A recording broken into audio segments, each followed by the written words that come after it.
Hey everyone, Internet PC's book reader here. Sorry if there were noises because the neighbor have thin walls here.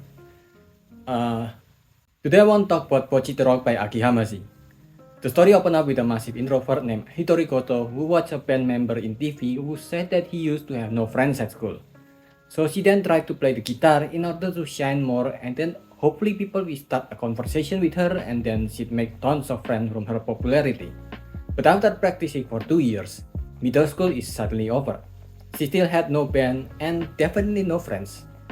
All she got is a YouTube channel with an introvert name like mine, but more views and subscribers, I guess.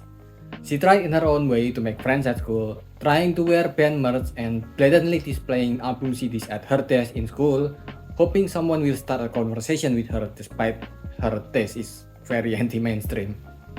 She then tried to request a death metal song, but the silent kid in school requesting a song about death and murders only made them avoid eye contact with her, understandably. So she got even more isolated at school. When she's about to give up and turn into IRL Rudius, a girl approached her since she's carrying her guitar case. She was invited to be a replacement for a guitar player for her band by the strangers since their guitarist went missing. And that's when the story starts. Finally, someone started a conversation with her and finally someone invited her into their band. They'll go through a lot of the activities that involves making an indie rock band, bonding, bombing at their first live show since they had almost no practice together, finding a new band member to complete the band, doing part-time jobs to fund their band and pay to go to live shows because the music industry sucks like that, I guess. Making a promotional poster, making merch, and even selling tickets on the street, and of course, making their own original songs to perform. And they are all packaged into story arcs that are really fun to follow. It's a simple story but done really well. I'll be completely honest, the manga is almost like an entirely different story compared to the anime because of the difference in storytelling. The premise of the story and characters and the dry comedy is still there, but since the manga is mostly just basic 4 manga, which I still really like by the way for light reading. But because in 4 it needs to open a story beat in the first panel and then close it with what is usually a punchline in the fourth panel. As a result, the story feels more cut up because of the limitation of those 4 panel format. Of course, there's still a story to the manga that becomes the foundation of the story in the anime, but it's nowhere near as cohesive as the anime. In my review of Mob Psycho 100, I said that the anime adaptation is much better than the manga, not just because they goes all out with the animation, but there's the more polished art and the emotion of characters that are more visible in the anime along with the voice acting, so the story that dives into emotion are delivered much better. Bocchi the Rock is like that, but about 100 times more. Not only the story just flows better since it wasn't limited to only 4 panel, I think the show just show... Yeah, let's go with that I guess. The show just show how important anime director is in anime, to give direction to how the anime should go. And the anime for Bocchi I think is still one of the best this year. As per the standard of anime adaptation, voice acting gave the character more depth and sound design just make the world feels more real, but also the panel in the manga where Koto made a self-made joke song was turned into an actual snippet of song in the anime. They made an actual song for the live show that the band did that are actually good songs. Go listen to them. And when in the manga they only had a few ways to show Bocchi's social anxiety, the anime goes all out using different kind of animation to depict Bocchi's social anxiety. The way it feels like your body feels stiff and clunky and you cannot move them like how you want them to. I think Giga described it best when he said sometimes it can be painfully relatable.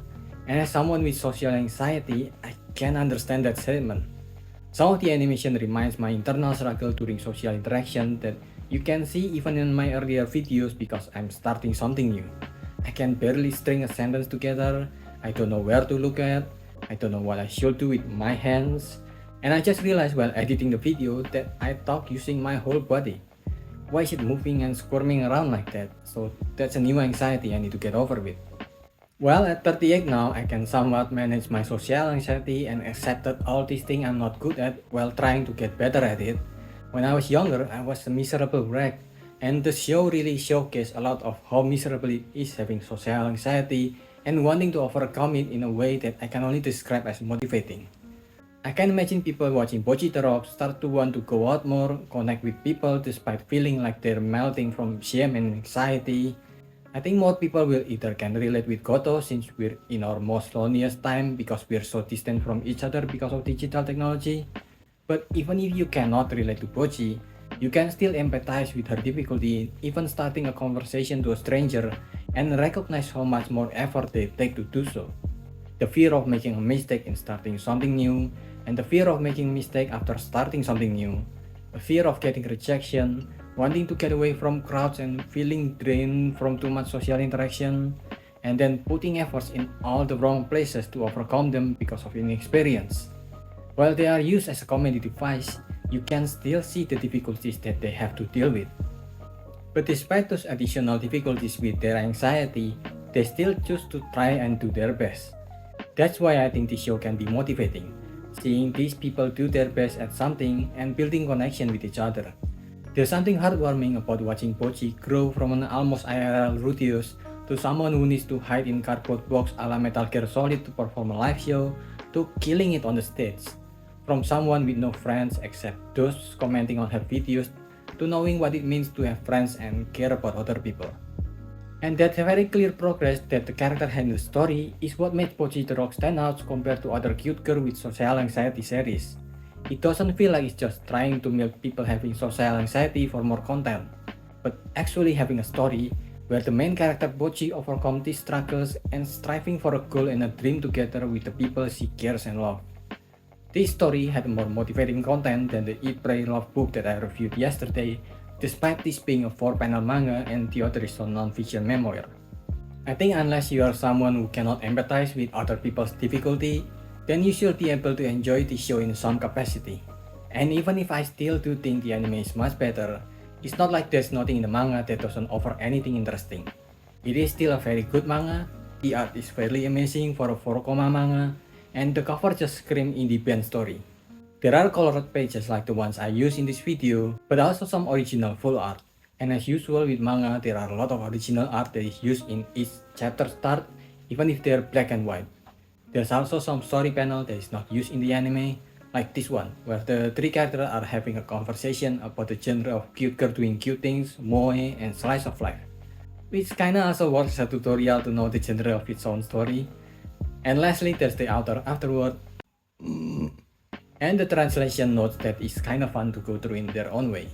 It is still a fairly new show where we are only at the start of their journey. There is a real risk of the author trying to stretch the series until it loses its charm, or they might even lose their footing on where to take the story going forward. But I think it's still worth giving it a shot. Judging only from what we have now, I give the anime that you definitely should watch a 4.5 and the manga I'll give 3.75. What do you think? Are you gonna read it? Did I miss anything? Leave your thoughts in the comment below and subscribe to the channel. That's about it.